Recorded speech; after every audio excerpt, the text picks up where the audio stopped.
Marcus Webb had three distinct thoughts as he stood in the crystalline hall of the Velkari embassy ship. First, that his uniform was uncomfortably tight around the collar.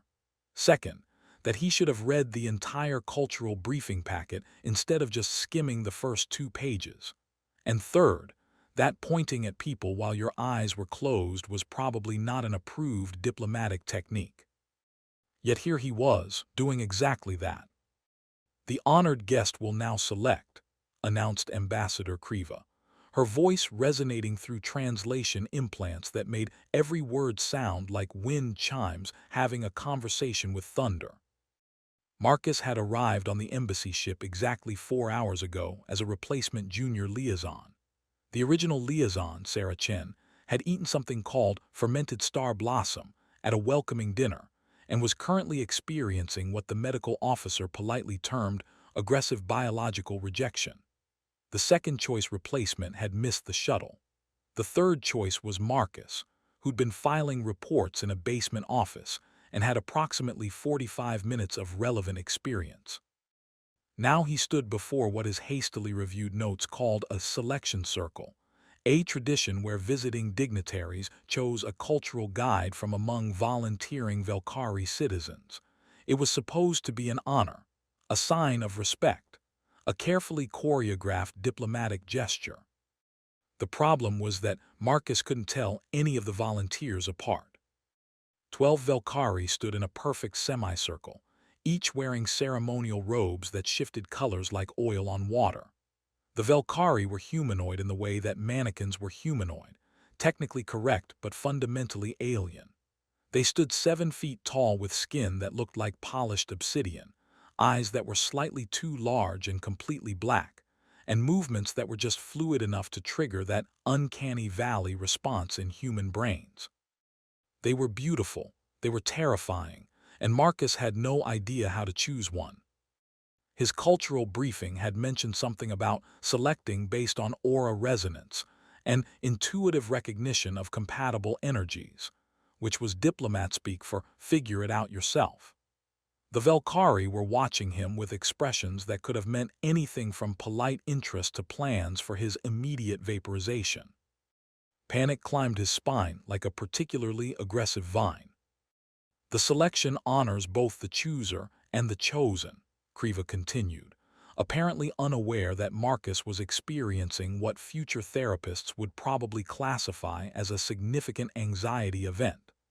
"The guide will accompany the honored guest throughout their visit, facilitating understanding between our peoples." One of the human diplomatic attachés, Johnson, leaned close enough to whisper, "Just pick someone in the middle. Can't go wrong with middle." But Marcus's hand was already moving, operating on some autonomous system that his conscious brain had apparently delegated control to. He squeezed his eyes shut. Later, he'd claim it was to focus his intuition, but it was really because the combined stare of 12 7-foot aliens was too much for his nervous system to handle, turned slightly to randomize his position, and pointed. The silence that followed was the kind of silence that implied bad things. Marcus opened one eye, then the other. Every Velkari in the room had dropped into a pose that looked like a bow crossed with a genuflection crossed with someone who just witnessed something either sacred or catastrophic. The human diplomatic team had gone very still in the way people go still when they're trying not to make sudden movements near apex predators. Ambassador Kriva's expression cycled through what the translation implants rendered as surprise, concern, assessment, and finally resignation to chaos. The Velkari he'd pointed to stood motionless at the exact center of the semicircle. She was taller than the others, her ceremonial robes more elaborate, covered in patterns that seemed to shift independently of the fabric itself. Her eyes, black and depthless like all Velkari eyes, fixed on Marcus with an intensity that made him want to apologize for existing. "The honored guest," Kriva said slowly, "has selected Crown Selector Zai'ra, heir designate to the Velkari confluence and first among the Resonance Council." Marcus's brain helpfully supplied, "Oh no." "This is," Kriva paused, clearly searching for diplomatic phrasing, unprecedented. "I can choose someone else," Marcus said quickly, his voice coming out higher than intended. "I didn't mean to, I wasn't aware. The selection once made cannot be withdrawn." Kriva's tone suggested this was a cultural absolute rather than a flexible guideline. To reject a chosen guide would be profoundly insulting. "Oh no" intensified to "oh no." Crown Selector Zai'ra rose from her bow with movements that suggested she'd been expecting something like this, or at least was very good at pretending she had. She approached Marcus with measured steps that made his fight-or-flight instincts argue vigorously for flight. "You are Marcus Webb," she said, her voice deeper than Kriva's, resonating in a register that Marcus felt in his chest. "Junior liaison, recently assigned, currently experiencing what your species calls panic." "That's accurate," Marcus managed. "You selected me without knowing my position, not a question." "I selected you without knowing anything," Marcus admitted, because apparently honesty was the only defense mechanism his brain could access. "I've been in my current position for approximately 6 hours. My cultural briefing was incomplete.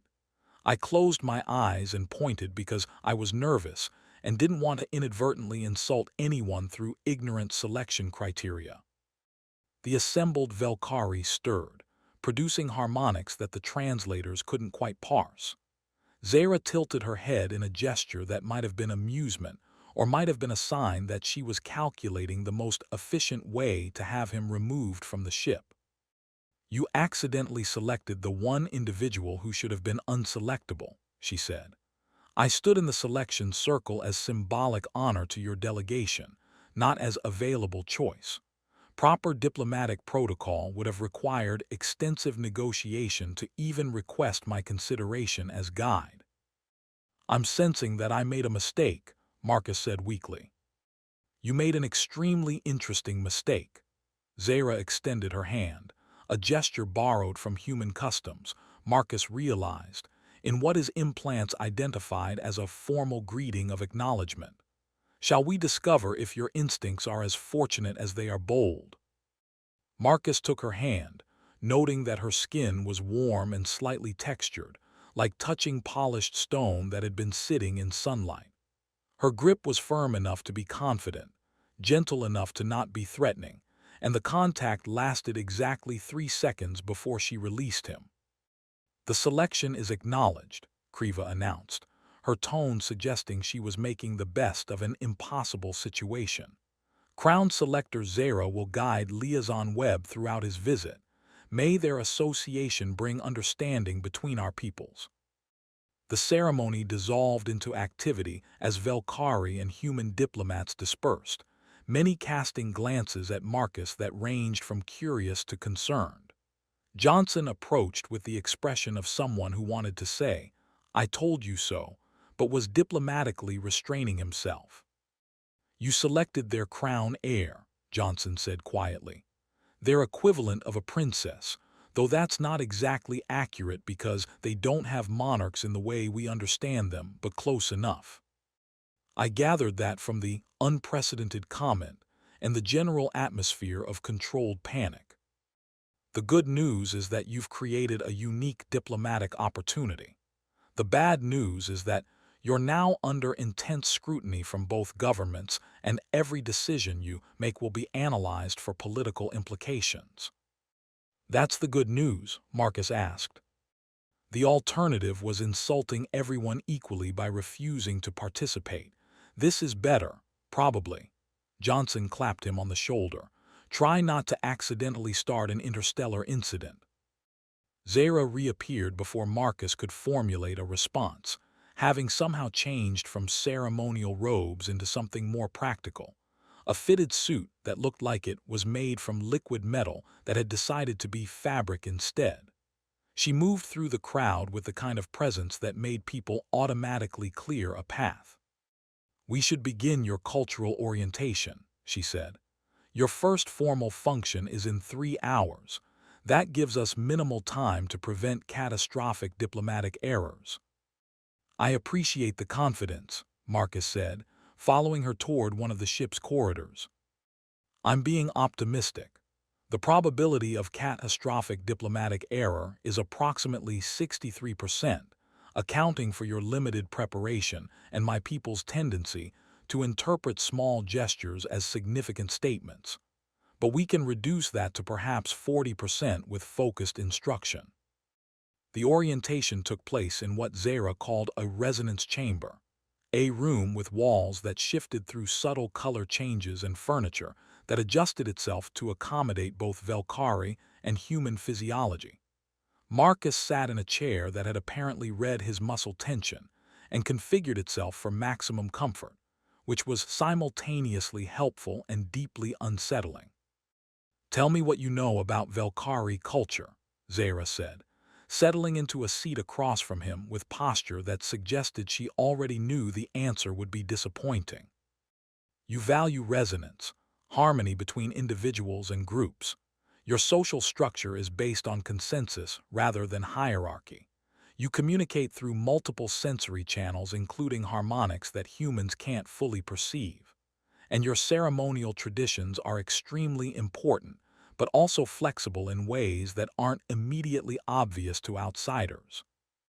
Zai'ra's expression shifted into what Marcus's implant labeled as pleased surprise. "You skimmed the briefing more effectively than expected." "I'm good at skimming. It's one of my few diplomatic skills." "What you've described is accurate but incomplete. Velkari culture operates on patterns, understanding that actions create resonances that affect broader systems. Your selection of me created a significant pattern disruption." "Good disruption or bad disruption?" "Unclear. Disruptive." She manipulated a holographic display that appeared between them, showing what looked like a three-dimensional social network. "My position as Crown Selector means I'm central to multiple council decisions and diplomatic negotiations. My time is carefully allocated according to priority matrices." "Serving as your guide was supposed to be purely ceremonial.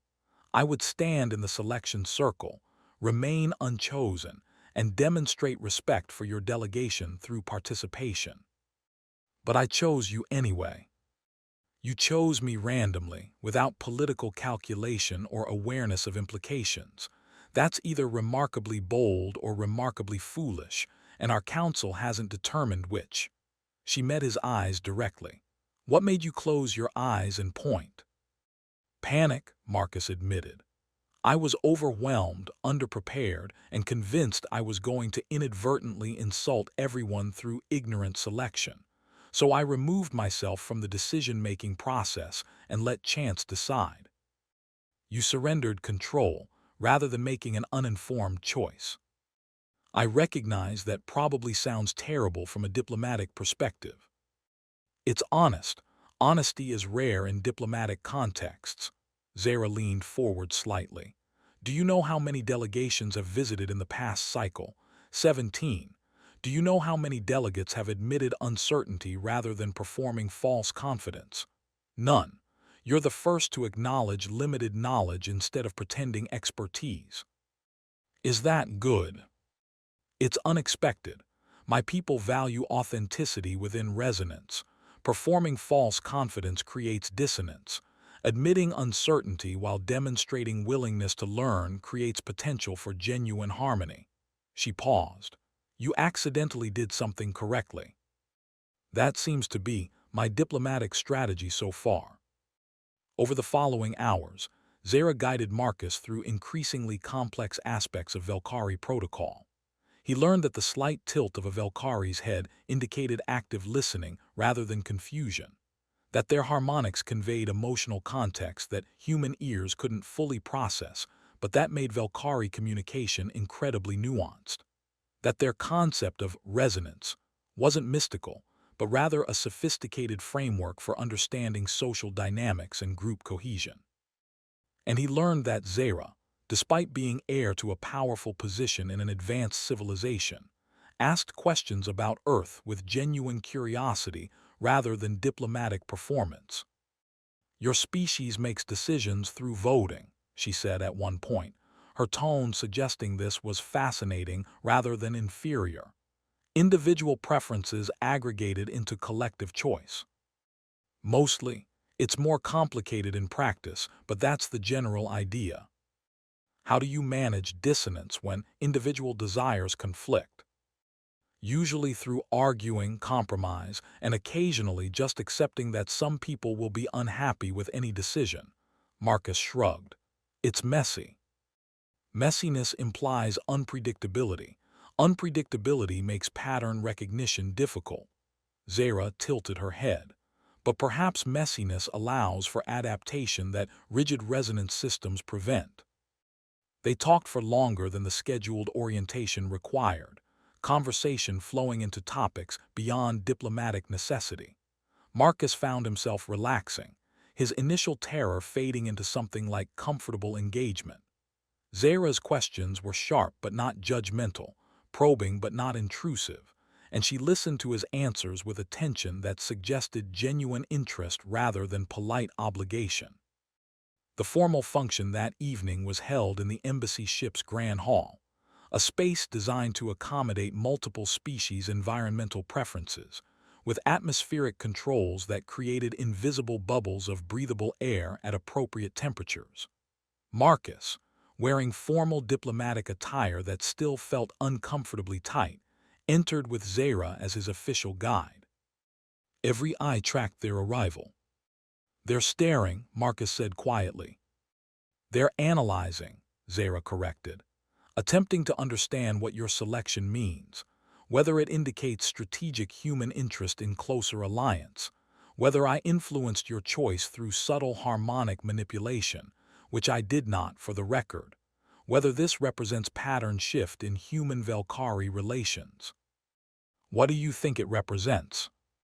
Random chance that created unexpected opportunity." She guided him toward a gathering of Velkari officials who were clearly waiting to be introduced. Try to remember that these interactions aren't tests to pass or fail. They're opportunities to create resonance through genuine engagement. The evening proceeded with the efficiency of events organized by people who'd been conducting diplomatic functions for centuries.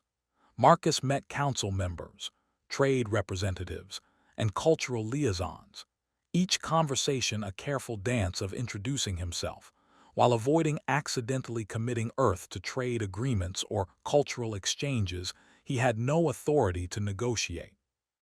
Zai'ra remained at his side throughout, occasionally offering quiet context that his briefing hadn't covered, redirecting conversations when they veered toward topics beyond Marcus's authority, and generally preventing the catastrophic diplomatic errors she'd warned about. During a lull in introductions, they found themselves near one of the hall's viewing ports, looking out at Earth hanging in space like a blue marble. "Do you regret your selection?" Zai'ra asked.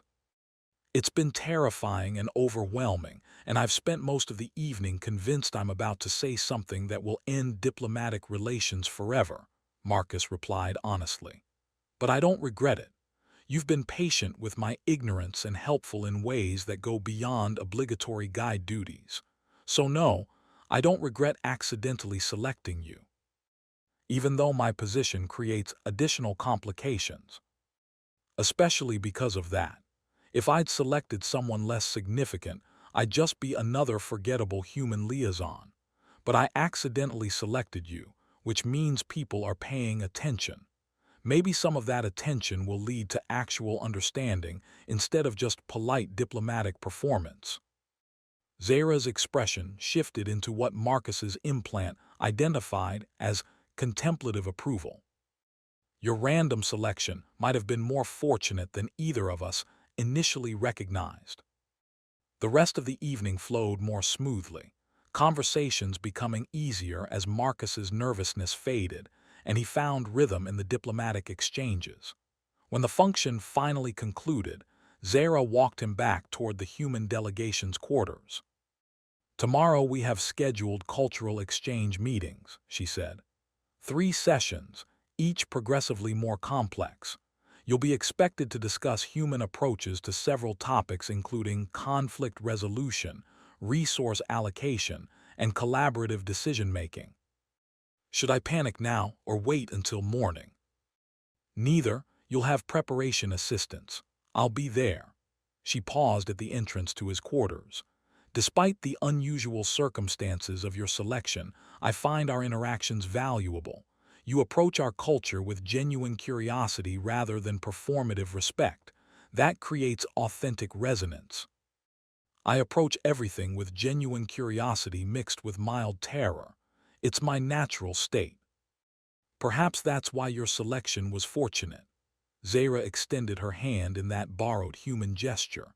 Rest well, Marcus Webb. Tomorrow brings new opportunities for pattern creation. Marcus took her hand, noting that the contact felt less formal than it had earlier, more like connection than protocol. Thank you for not letting me accidentally end diplomatic relations today. The day isn't over yet. You still have 6 hours to create international incidents. Her tone carried something that might have been humor, but I have confidence in your ability to survive until morning. Over the following days, Marcus's schedule filled with cultural exchanges, trade negotiation observations, and diplomatic functions that gradually became less terrifying as he developed understanding of Velkari expectations. Zai'ra remained his constant guide, their interactions shifting from formal protocol into something that felt increasingly like partnership. He learned that beneath her formal Crown Selector role, Zai'ra questioned aspects of Velkari tradition, wondered if their emphasis on resonance and pattern sometimes prevented beneficial disruption, and appreciated perspectives that challenged comfortable assumptions. She learned that Marcus's apparent uncertainty masked sharp observation skills, that his honesty about limitations made his insights more trustworthy, and that human messiness might offer valuable lessons about adaptation. The Velkari Council, initially skeptical of the unorthodox selection, gradually accepted that the human liaison and their Crown Selector had developed genuine working relationship that was advancing diplomatic objectives. Human diplomatic leadership, after initial panic, recognized that Marcus's approach was creating opportunities traditional protocols hadn't achieved. 3 weeks into his assignment, Marcus and Zai'ra found themselves again at the viewing port, watching Earth rotate below. I've been asked to extend my assignment, Marcus said. Apparently accidentally selecting you worked out well enough that they want me to continue liaison work. Will you accept? That depends partly on whether you're willing to continue as my guide. I know your time is valuable and carefully allocated.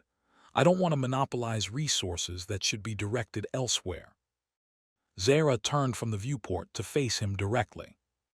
Marcus Webb, in 3 weeks you've created more authentic cross-cultural understanding than some delegations achieve in months. You ask questions that challenge our assumptions while respecting our values. You admit uncertainty while demonstrating genuine effort to learn. You create resonance through honest engagement rather than diplomatic performance. She paused. I would like to continue working with you, not because protocol requires it, but because I value what we've developed. Professional partnership, Marcus asked. Partnership, Zai'ra confirmed. The professional aspects are relevant but not exclusively definitive. Marcus processed this, awareness settling that their relationship had shifted beyond diplomatic function into something more personal, more genuine, more uncertain in ways that felt valuable rather than threatening. I should probably mention that continuing to work together will involve complications. Human diplomatic leadership will scrutinize our interactions. Your council will have concerns about time allocation and appropriate boundaries. We'll face pressure and skepticism, and probably occasional accusations of inappropriate association. All accurate, Zai'ra agreed. Are you suggesting we shouldn't continue? I'm suggesting we should continue anyway, that the complications are worth it if we're building genuine understanding. He met her black, depthless eyes. You make this entire overwhelming experience feel manageable. You challenge me to think differently while accepting when I struggle. You're patient with my limitations and interested in my perspectives. I value that. I value our connection as well, more than protocol suggests I should. Zai'ra extended her hand, the gesture familiar now. Shall we continue creating patterns together? Marcus took her hand, holding it for more than the formal 3 seconds, feeling warmth that transcended biological difference. Let's create excellent patterns. The embassy ship continued its orbit around Earth as 2 individuals from vastly different worlds chose to build connection through honest engagement. Random selection transformed into deliberate choice, and diplomatic accident evolved into genuine partnership. Marcus Webb had entered the selection circle expecting disaster. He'd pointed randomly at what turned out to be alien royalty, and in the process of recovering from that mistake, he'd found something unexpected: authentic connection with someone who saw beyond his inadequacies to recognize the value in honest uncertainty and genuine curiosity. The path forward would involve complications, challenges to navigate, pressures to resist, and constant work to maintain resonance across fundamental differences. But they'd weathered the initial selection, survived diplomatic scrutiny, and discovered that underneath all the protocol and position were 2 people who valued each other's company enough to face those complications together.